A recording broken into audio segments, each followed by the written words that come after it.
Hola a todos, muchísimas gracias a Luis Serrano y a Federico Quevedo porque empezamos una entrevista, debate con Políder. En estos momentos tan cruciales y tan excepcionales tenemos a dos grandes profesionales del mundo del periodismo y sobre todo hoy contamos con Luis Serrano, experto en crisis, que tiene una amplia trayectoria. Actualmente es director de la agencia de Lobo, especializada sobre todo en crisis, en gestión de crisis, y también sobre todo lo está compaginando con ASEM, que forma parte sobre todo del gabinete de la información de Platercam, que gestiona el COVID-19. En estos momentos, Luis, más que nada, con esta trayectoria tenemos una primicia, nos vas a contar primicia y en primera persona cómo se está desarrollando en estos momentos el COVID, cuáles son las gestiones, sobre todo en la Comunidad de Madrid.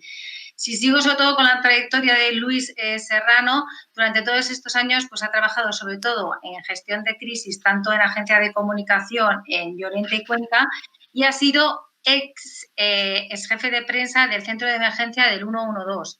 Esta dilatada experiencia también colabora con medios de comunicación, radio, prensa y televisión. Además, ha recibido múltiples premios como el Stevie Awards y es vocal también de la directiva ANI, Asociación Nacional de Información de Salud. Sin más preámbulos, yo lo que quiero entrar sobre todo, ya que te tenemos en directo, es entrar sobre todo a que nos cuentes cómo se ha gestionado en esta situación tan excepcional que es a nivel global, nacional, mundial, en el que cualquier protocolo de actuación de crisis, Luis, yo creo que no estaría preparada, pero ¿cuáles han sido los errores más importantes que ves sobre todo de esta gestión? Bueno, os voy a hablar sobre todo, y os agradezco lo primero la invitación a Compol, os voy a hablar en mi calidad de director general de Señor Lobo & Friends, de especialista en comunicación, en situaciones de crisis, emergencias y catástrofes, ¿no? Creo que lo que ha fallado aquí de manera clamorosa, no en España, sino a nivel global, es la falta de previsión y de anticipación ante una crisis como esta.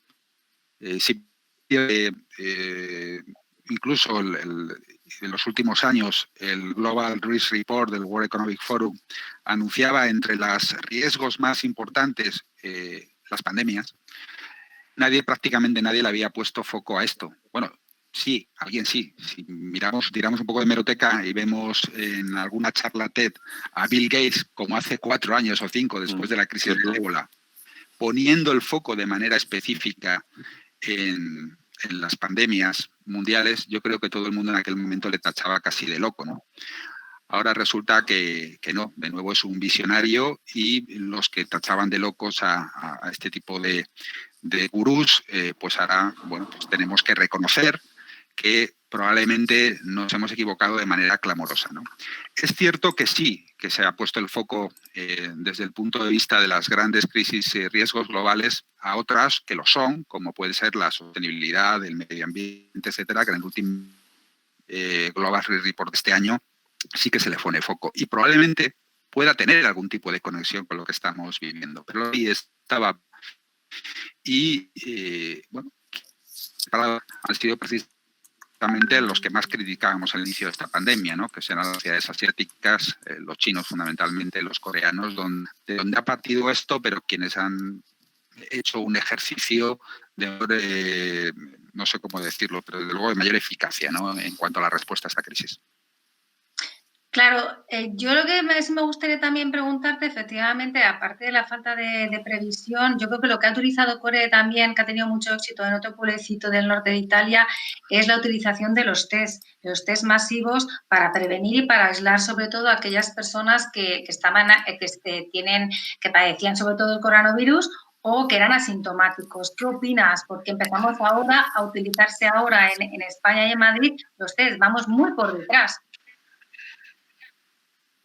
No, evidentemente, cuando tú quieres enfrentar la gestión de una crisis, sea la que sea, lo que tienes que hacer es dimensionar cuál es el problema que tienes delante, ¿no?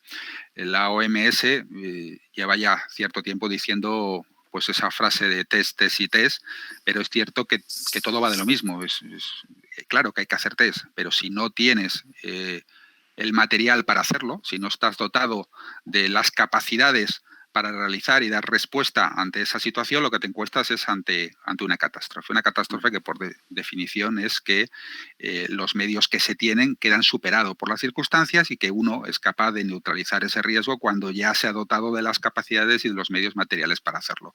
Por eso era importante la respuesta, ha sido importante la respuesta a nivel global que se ha dado para intentar doblegar y frenar y como se ha estado explicando una y mil veces, doblar la curva, ¿no? En ese esfuerzo sí que creo que España sí ha sido un ejemplo, dentro de que no ha habido previsión por parte de nadie, como no la ha habido a nivel global, sí que hemos sido capaces de encontrar las capacidades, entre otras cosas porque nuestro sistema sanitario, si por algo y de seguridad y de emergencia se caracteriza, es porque probablemente tenemos uno de los mejores equipos de profesionales en este ámbito y su capacidad de lucha y de entrega es mayúscula, ¿no? Entonces, yo creo que esto hay que reconocer que en este tipo de situaciones, y hemos dado un ejemplo magnífico al mundo también, montando IFEMA en el tiempo que lo hicimos, y de cómo hemos sido capaces de estar al borde del colapso, pero no finalmente no haber llegado a alcanzarlo, aunque evidentemente los datos de muertos y de personas contagiadas pues nos van a pesar encima durante muchos años, ¿no? Sí, Luis, Compolider contamos también en el Consejo en Compolider, en Comunicación Política y Liderazgo, con Federico Quevedo en el Consejo y también quiere preguntarte. Luis, a ver, es evidente que ningún gobierno ni ningún sistema nacional de salud, y ni siquiera el español, que es de los mejores del mundo, eso lo reconocen todos los organismos internacionales, estaban preparados para esto. Ninguno. Es decir, ni el gobierno español ni ninguno. Pero teníamos un precedente muy próximo en el tiempo, que era China. Lo que estaba pasando en China, yo tengo la sensación de que cerramos los ojos a lo que estaba pasando en China. Y eso que hubo médicos, hubo políticos, hubo gente que empezaba a avisar ya cuando surgió el asunto en China de que esto podía saltar al resto del mundo. La propia OMS lo declara como una epidemia en el mes de enero. Yo creo que ahí hemos perdido un tiempo precioso. Si hubiésemos hecho caso desde el principio de lo que estaba pasando en China, para aprovisionarnos de los medios necesarios para lograr esa cuantificación de la crisis, que es lo que ahora mismo creo que es el mayor fallo, no solo en España, sino en la mayoría de los gobiernos, que no sabemos realmente de lo que estamos hablando, ¿no?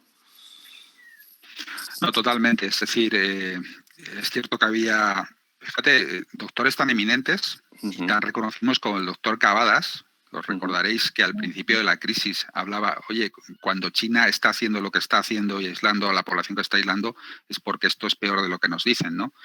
Y mucha gente le tomaba casi como loco, y en las redes sociales incluso se mofaban de él y le acusaban de responsable, ¿no? Para aquella época, creo recordar que se había hecho también muy viral ese vídeo en televisión española de uno de los grandes periodistas de este país, de Lorenzo Milá, haciendo una explicación desde Italia de que esto era como una pequeña gripe, ¿no? Que así lo calificaban los italianos, ¿no? Mientras el doctor Cavadas en ese momento estaba diciendo que no, que era un tema más importante. Bueno, al final el tiempo pone a cada uno en su lugar. Y luego, en cuanto al tema de la cadena de suministros, evidentemente, si tú quieres destrozar al enemigo de suministros, si no tienes las capacidades y no tienes, como digo, los medios logísticos esenciales, no eres capaz de enfrentar una crisis como esta, en la que además tampoco eres capaz de medir la dimensión de la misma, de cómo evoluciona el enemigo, un enemigo silencioso, oculto, al que no vemos. Parece que la vida y la naturaleza se sigue desenvolviendo normalmente, y claro, en las primeras fases de esa crisis nadie se lo quiere creer, porque tampoco tenemos experiencia ni referentes que coger más que lo que veíamos en China, que nos parecía muy lejano, muy abstracto. Esto no nos puede estar ocurriendo a nosotros, cuando era algo que ya llevaba semanas ocurriéndonos y no lo veíamos, ¿no? Entonces, esto es evidente que te pasa una vez. Lo que yo espero es que no nos pase dos veces, porque si nos relajamos ahora excesivamente rápido, nos podemos encontrar en el otoño-invierno con una situación muy complicada, y hasta que llegue la vacuna no nos deberíamos relajar excesivamente. Por supuesto que hay que recuperar la economía en lo que podamos, pero esto va a ser una crisis larga, no vamos a salir rápido, y lo que hay que primar, por supuesto, es la salud de absolutamente todos, porque ahí sí que yo estoy de acuerdo con el ministro Illa, ¿no? O sea, sin salud no hay economía, y esto es lo primordial ahora mismo. Eso es obvio. Allende. Es obvio, sí. Luis, tú como experto en crisis y sobre todo en los manuales, es cierto que no hay un manual ad hoc, era imposible poder gestionar una crisis de esta envergadura y de este nivel. Pero sí que es verdad, ya hemos hablado de la prevención y de la gestión, ¿no? De lo que se podía haber hecho. ¿Estás de acuerdo sobre todo con el sistema que se ha empleado de la portavocía, de tener a un técnico como puede ser Simón y después luego a los distintos ministros, la transparencia o la falta de comunicación que se ha ido dando, la cooperación entre las distintas administraciones, el mensaje? Yo creo que esa sensación que necesita sobre todo la ciudadanía de España, esa transmisión sobre todo de tranquilidad y de que se está coordinando y sobre todo de que se está haciendo las cosas para que todo coincida. Tú, como experto, sobre todo con un protocolo de actuación de crisis, que esto se nos va, cuéntanos un poco más en detalle qué se podría haber mejorado y cuáles son sobre todo los aciertos, porque también hay aciertos, es decir, no solamente a nivel nacional, sino en la Comunidad de Madrid también. Bueno, esto es una cuestión de la que me está preguntando mucho en las últimas semanas, sobre el modelo de comunicación de crisis que se tenía que haber llevado en una situación como esta. Todos recordamos el gran éxito, la crisis del ébola, de la decisión de poner a Fernando Simón al frente de la portavocía de aquella crisis después de aquella rueda de prensa fallida de la entonces ministra de Sanidad. Porque al final, en una situación de crisis lo que necesitas son certezas y sobre todo que el portavoz que te está explicando lo que te ocurre sea alguien creíble y confiable. ¿Quién tiene que ser? Pues quien movilice a la población a llevarla del punto A al punto B conforme a las necesidades en cada una de las fases de la crisis. Una crisis no es lineal y aunque uno plantee una estrategia, evoluciona de manera constante y hay que redefinir escenarios de manera constante, está viva, es una situación totalmente caótica en que hay muchos actores y sobre todo un factor incontrolable que es el factor humano, que es muy difícil de prever cómo va a comportarse. Por lo tanto, hay que buscar al mejor portavoz en cada momento. Fernando Simón lo fue en la crisis del ébola y sin duda lo ha sido en las primeras fases de esta crisis. ¿Políticos o técnicos? Bueno, pues probablemente es una combinación de ambos factores. Los políticos tienen que estar para dar apoyo político, para dar guías también y mostrar que hay un objetivo común en el que todos nos tenemos que reconocer. Pero es cierto que en España vivimos un marco complicado. Un estado de las autonomías, con las transferencias sanitarias hechas desde hace años a todas las autonomías, con la capacidad de gobernar una crisis desde el Estado pues hasta donde se puede hacer. Y bueno, tenemos los instrumentos jurídicos que nos dota nuestra Constitución pues para poder hacer frente a una crisis de estas características. En definitiva, lo que necesitamos es aportar certezas frente a la incertidumbre y que lo haga el portavoz cualificado, el que sea mejor en cada momento. Por lo tanto, yo sí creo en un sistema de portavoces técnicos, no necesariamente siempre el mismo, porque la ventaja de tener portavoces técnicos es que cuando algo falla, y desde luego si uno está dando ruedas de prensa continuas y diarias, sometido a la tensión que supone una crisis de estas características, antes o después vas a fallar y te vas a equivocar. Y en ese momento necesitas un repuesto. Necesitas a alguien cualificado, experto, que siga aportando certezas. Por lo tanto, lo que sí que tenemos que tener en cuenta en una crisis de este tipo es mensaje único, y el portavoz único sería lo ideal, pero eso no ocurre ni en los mundos de Yupi, y menos en un esquema como el que tenemos, en el que hay un Estado central, 17 autonomías, ayuntamientos importantes y todo el mundo quiere comunicar. Por lo tanto, hay que intentar lograr cohesión en los mensajes fundamentales, liderazgo, por supuesto, aportar certezas y buenos portavoces técnicos. Creo que las ruedas de prensa diarias que está haciendo el gobierno con un portavoz de salud, un portavoz de Policía Nacional, otro de Guardia Civil, otro de Movilidad, otro del Ejército, me parece que son importantes. Me parece importante que las comunidades autónomas también tengan portavoces políticos, pero también técnicos que aporten certezas y den información a nivel regional, local, pero una gran coordinación en los grandes mensajes que aporten certezas a los ciudadanos, porque lo que te mata en una crisis es no saber qué te está pasando y sobre todo qué va a ser de ti en el futuro. Claro, claro. Federico, ¿quieres...? Sí, Perdona, es que me estaba quedando sin batería y estaba cargando, le estaba poniéndole el cargador al móvil. Sí, vamos a ver. A mí en el tema de la manera que han comunicado el gobierno esto, yo no quiero creer que el gobierno haya tenido una voluntad inicial o clara de ocultar información, de taparla o de incluso de censurarla. Pero es un hecho, porque ha habido una crítica por parte de todos los periodistas, la hemos hecho todos los periodistas, que el gobierno ha manejado, no sé si manipulado, pero sí manejado la información, ha intentado evitar y controlar que los periodistas hiciéramos determinadas preguntas y esto le ha generado un conflicto importante con los medios de comunicación hasta el punto de que al final se ha generado una campaña y no han tenido más remedio que reaccionar y al final acabar aceptando lo que era inevitable, que los periodistas pudiéramos preguntar en directo como ocurría con cualquier otro dirigente político.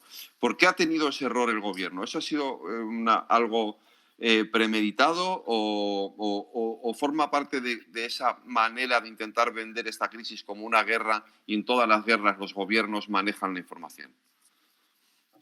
Bueno, ya lo decían en la Primera Guerra Mundial, la primera víctima en una guerra es la verdad, ¿no? Es la verdad, eso lo llevo y sin diciendo embargo, yo en un hace mucho, sí. en un Estado de Derecho como este no debería ser. Es cierto que tiene que primar la transparencia, pero es cierto que también tiene que primar, aparte de la transparencia y la verdad, el conseguir movilizar al ciudadano para su máxima protección. Me imagino que al inicio de esta crisis, no lo sé, esta respuesta la tendría que dar el secretario de Estado de Comunicación, ¿no? Miguel Ángel Oliver, al que yo considero personalmente un magnífico profesional, pero es cierto que nadie, tampoco ellos, se habían visto sometidos a una crisis de esta dimensión y con una cantidad de muertos sobre la mesa como se han producido, ¿no? Había que adaptarse tecnológicamente también en tiempo récord a esto, seguramente intuitivamente, porque era la práctica más sencilla, el recibir las preguntas por WhatsApp y transmitirlas lo eran. Y luego puede ser que se hayan cometido errores. Y yo aquí, y en este caso en mi papel de miembro de la Junta Directiva de ANIS, de la Asociación Nacional de Informadores de Salud, nosotros desde ANIS, cuando vimos que los periodistas empezaban a dejar de preguntar y que las preguntas que las hacían eran los medios. Pregunta la SER, pregunta el Imparcial, pregunta, pues no sé, Televisión Española, ya no nos gustó mucho, ¿no? Porque las preguntas las tienen que hacer los periodistas. Los periodistas trabajan para medios, pero los periodistas tienen que tener la independencia de poder hacer la pregunta, ¿no? Y al principio se decía, tal periodista pregunta esto a través de WhatsApp. Y cuando ves que la tecnología en principio te permite hacer videoconferencias, oye, pues quizás no podemos meter a los 300 periodistas que tienes en el WhatsApp en la videoconferencia, pero puede haber otra serie de sistemas. Por eso se pidió por parte de ANIS, de la Federación de Asociaciones de Profesionales de Periodistas, de la Asociación de la Prensa de Madrid, que hubiera un replanteamiento. Y el replanteamiento se ha producido. Se ha repensado, ¿no? Y ahora tenemos pues algo que yo creo que es muchísimo mejor y por lo tanto, pues oye, si igual no se empezó bien, pero si ha acabado bien, pues bien está lo que bien acaba, ¿no? Vale, de acuerdo. Luis, una de las comunidades autónomas que más afectadas es Madrid, a continuación es Cataluña y las cifras van en aumento. En los últimos, comparados sobre todo con los datos que hemos recopilado en Compolider y que hemos visto sobre todo en los medios del año pasado, de 2019, no hay datos, bueno, hay quincenales de marzo de 2019, del 15 al 30, pues vienen a ser de 133 muertos cada día, con lo cual vienen a ser una cifra aproximadamente de 2.600 y esto se ha quedado ahora mismo en este año con los datos que tenemos actuales de unos 6.000 y pico personas. Es decir, y hoy los medios de comunicación están diciendo que quedan todavía contabilizar otros 3.000. ¿Qué nos cuentas sobre esto, efectivamente? Yo la verdad es que no tengo datos oficiales sobre esto y además si los tuviera tampoco podría hablar como portavoz de la Comunidad de Madrid, pero sí es cierto que los datos, y hoy leía un artículo en El Confidencial, creo que muy bien elaborado al respecto.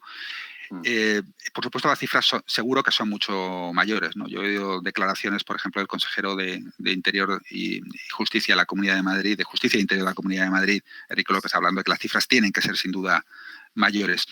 Pero las de muertos, cuando las vamos a saber de verdad, y ya se han visto en algunas crisis globales en otros momentos, o incluso, por ejemplo, cuando llegan las olas de calor, lo sabemos al año siguiente Sí. con las estadísticas del INE, Instituto Nacional de Estadística. Entonces es cuando vamos a saber de verdad cuál fue el exceso comparado de muertos. Nunca sabremos si serán de COVID, porque hay la mayoría de estos muertos que se están produciendo, no se les está haciendo la autopsia, salvo que sea por muertes violentas. No hay capacidad, no se puede hacer. Pero desde luego ese exceso de muertos comparado con los del año anterior nos van a decir evidentemente que una gran parte de ellos muy probablemente tuvieron que ver con esta crisis, ¿no? Sí, o directamente por la enfermedad o provocado o por otras enfermedades, pero provocadas. En los márgenes, sí, efectivamente, porque claro, igual que las capacidades están desbordadas para atender COVID, probablemente lo estén también para atender infartos en la calle, ictus, etcétera. Es decir, que también podemos tener algunos muertos, pero espero que sean pocos, pero también relacionados por aquellas otras patologías que se producen o accidentes a los que no hay capacidad de llegar, lógicamente. Yo quiero ser, dentro de toda esta de extremismo, fatalidad, porque la verdad es que nos conmueven los datos cada día, y eso es cierto, y sobre todo la actuación a nivel general, ¿no? De los políticos, de cómo se ha desbordado, pero quiero lanzar como un mensaje de positivismo, de esperanza, para que pronto, dicen que dentro de 3 meses hay posibilidades de que podamos tener una vacuna, para que luego en otoño, como ya se ha comentado por parte de la ministra de Defensa, Margarita Robles, que pueda haber otro repunte, que puede darse estos casos. ¿Qué nos cuentas? Es decir, danos un mensaje de esperanza. Pero Allende, yo creo que 3 meses para una vacuna es muy pronto, ¿eh? No creo que tengamos una vacuna. Los especialistas hablan de un año y medio para conseguir una vacuna efectiva. Probablemente tengamos antes medicamentos que nos puedan ayudar de una manera importante y notable. Pero lo que yo sí quiero es mandar un mensaje de esperanza en otro sentido. Mientras llega la vacuna y mientras llegan los medicamentos, lo que sí tenemos es un sistema de salud y sobre todo unos magníficos profesionales, como hemos dicho antes. Ahora sí que nos hemos dotado y nos estamos dotando de las capacidades. Necesitamos seguir invirtiendo en reforzar esas capacidades y en sostenerlas, en tener unas reservas estratégicas, en tener la capacidad industrial y la autonomía de producir aquí en España esos materiales esenciales. La globalización está muy bien, yo creo en ella realmente, pero trae problemas y riesgo, como las pandemias globales, ¿no? Como que si tenemos una crisis de este tipo va a llegar al otro lado del mundo en cuestión de días. Tenemos que reforzar esas capacidades, tenemos que reforzar a nuestros sanitarios, a nuestros sistemas de emergencias, a nuestros sistemas policiales, a toda esa estructura de protección civil y de seguridad que ha demostrado que está a la altura y dotarles de los medios humanos y materiales necesarios. Por lo tanto, no relajarnos ahora, a partir de ahora, sino sostener ese esfuerzo, porque si no es extra, vendrán otras más adelante y no nos podemos permitir el no estar dotados de los medios suficientes y de las capacidades esenciales para afrontar una crisis de este sentido. Por lo tanto, yo creo que sí hay un mensaje de optimismo en el sentido, tenemos capacidad humana para atenderlo, dotémonos de todo lo demás. Allende, sí, Luis, yo quería hacer alguna diferenciación entre algunos de nuestros líderes políticos o una valoración de cómo lo están enfocando, ¿no? A mí me ha sorprendido mucho, por ejemplo, el papel que ha tenido y que está teniendo el alcalde de Madrid, José Luis Martínez Almeida. Ayer mismo, creo que fue ayer o antes de ayer, se reunía con todos sus antecesores en el cargo, bueno, se reunía virtualmente, obviamente, pero con sus antecesores en el cargo, es decir, está siendo extremadamente sincero en yo lo tuve hace poco en la radio, en una entrevista, en sus declaraciones. Creo que es de las personas que con esta crisis ha crecido como político y como persona, y comparado con otros dirigentes políticos que deberían de estar liderando eso que llamamos la unión de todos para salir de esto, creo que es la diferencia es bastante grande, ¿no? Hablo del presidente del gobierno mismo. Sin duda. Sí, creo que Almeida es un auténtico descubrimiento para quien no le había descubierto hasta ahora. Sale claramente reforzado de esta crisis. Todavía queda crisis, ¿eh? Mientras hay partidos, queda mucha. Meter la pata. O sea, pero en este minuto, Almeida, teniendo muy pocas competencias, porque realmente comparado con la competencia que tiene la Comunidad de Madrid a nivel salud, realmente el ayuntamiento comparado tiene poco, ¿no? Creo que Almeida ha sabido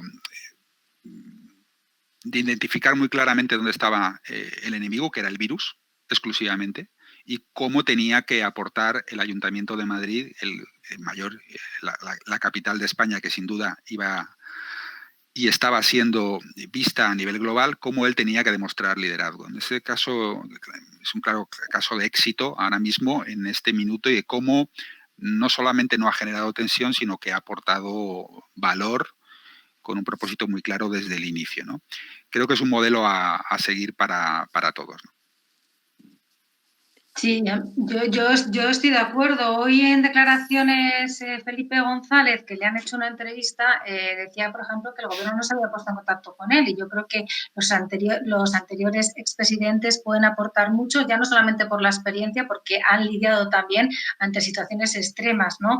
Yo creo que el liderazgo, sobre todo de José Luis Martínez Almeida, le está reforzando dentro de las capacidades y competencias que tiene. Y bueno, también tenemos a otros líderes, también tenemos a la presidenta de la Comunidad de Madrid, ya hemos hablado sobre todo del gobierno y de otros ministros. Si queréis que hablemos de otros liderazgos, adelante. ¿Qué os parece, por ejemplo, Margarita Robles? ¿Qué os parece, por ejemplo, el ministro Illa? ¿Cómo? Bueno, no lo sé, es complicado, ¿no? Creo que Margarita Robles es una magnífica política, desde luego. Veremos si fue un acierto o no, con perspectiva y con el paso del tiempo, sus comentarios sobre las situaciones de las residencias y lo que se había encontrado la UME al entrar.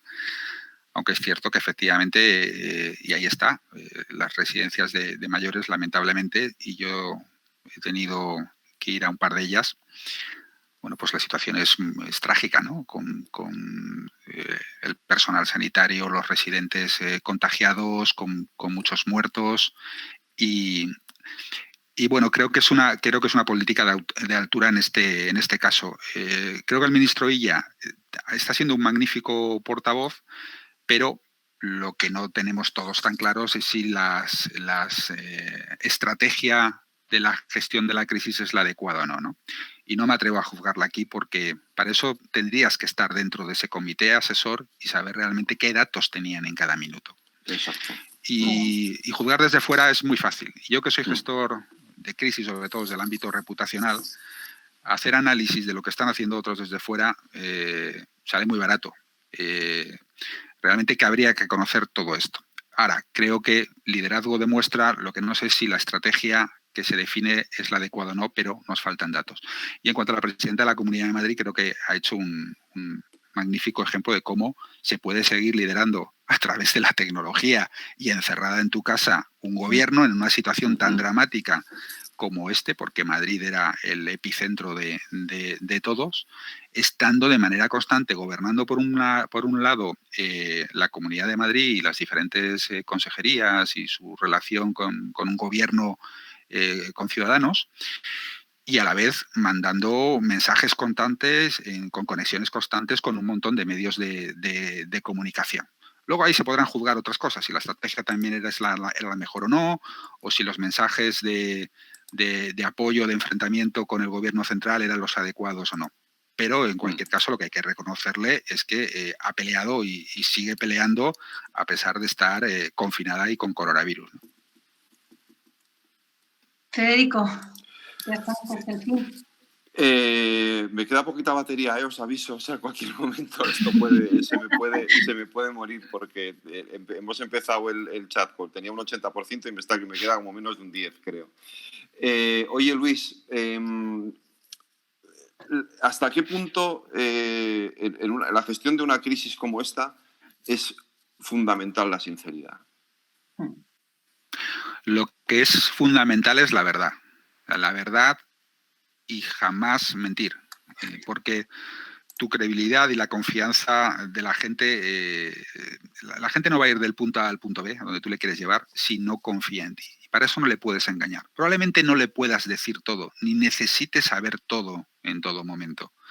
Y yo que he vivido incendios importantes de todo tipo, forestales, industriales, todo tipo de emergencias, crisis corporativas, lo último que puedes hacer es mentir en una crisis. tienes que ser todo lo transparente que te puedas permitir, pero no necesariamente tienes que contarlo todo. Yo sé que esto no sonará que no es muy políticamente correcto, pero cuando estás jugando con vidas humanas, cuando lo importante es salvar vidas, pues bueno, hay algún derecho fundamental que a lo mejor prima un poco menos. Ahora, desde luego, la mentira es lo peor que puedes hacer en una sociedad democrática como esta, porque a partir de que pierdas la confianza y la credibilidad, tus ciudadanos no te van a seguir, no te van a hacer caso, y salvo que les pongas una pistola en la cabeza, no van a obedecer. Necesitamos aportar todas las certezas que podamos con la mayor transparencia posible y siempre, ineludiblemente, sin mentir. Y déjame que te haga otra pregunta, que un poco relacionado con esto también. Aquí se pide mucha unidad, pero es evidente que la sociedad va por un lado y nuestros políticos por otro. ¿Cómo debería reaccionar la oposición? ¿Y cómo está reaccionando? Me encanta la etiqueta, el hashtag que decidió el gobierno central poner al principio del confinamiento, ¿no? Ese día 14, que además los que trabajamos en seguridad de emergencias nos lo pasaban desde Moncloa, y en la Comunidad de Madrid nos parecía muy bueno, ¿no? Y este virus lo paramos unidos, porque unidos somos más fuertes, y más en una situación de crisis de esta, ¿no? Yo de nuevo que he vivido crisis corporativas en las que una determinada compañía ha tenido que pedirle a sus aliados, a los que había cultivado desde el inicio, oye, venid a ayudarme con esta crisis para salvar la compañía. O grandes emergencias, insisto, incendios forestales en las que has tenido que pedir la ayuda de la Unidad Militar de Emergencias, de las protecciones civiles, porque tú con lo que tienes no tienes suficientes. Pues en ese momento lo que necesitamos es juntar capacidades y voluntades en una estrategia común. Y bueno, yo creo que con esto ya lo digo todo. Vale. Allende. Sí, yo ya, porque estamos ya a punto de terminar, creo que hemos hablado de transparencia, de claridad. Yo creo que también otra cosa que es importante es la coherencia, ¿no?